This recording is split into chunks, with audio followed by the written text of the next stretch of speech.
Hi friends, ഇന്നൊരു മുട്ടക്കേക്ക് ഉണ്ടാക്കിയാലോ? ആദ്യം തന്നെ പറയട്ടെ, ഇത് നിങ്ങളെ മുന്നിലേക്ക് എത്തുന്നു കരുതിയ ഒരു വീഡിയോ അല്ല കേട്ടോ. കാരണം ഇത് എത്രത്തോളം വിജയകരമാവുമെന്ന് ഒരു ഉറപ്പുമില്ലാതെ എടുത്ത വീഡിയോ ആണ്.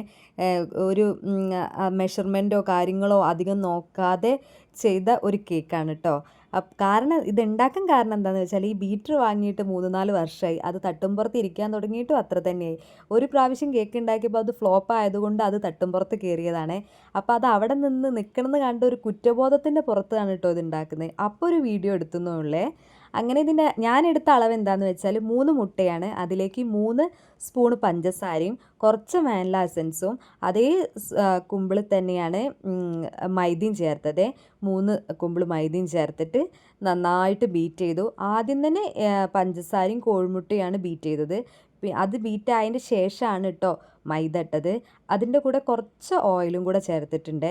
പിന്നെ നമുക്ക് ഓവനും കാര്യങ്ങളൊന്നും ഇല്ലാത്തത് കൊണ്ട് നേരെ കുക്കറിൽ കുറച്ച് ഓയിൽ തടവിയിട്ട് അതിലേക്ക് ഈ ബാറ്റർ ഒഴിച്ചിട്ട് ഗ്യാസിൽ ലോ ഫ്ലെയിമിൽ 20 മിനിറ്റാണ് കേട്ടോ വേവിക്കാൻ വേണ്ടി വെച്ച്.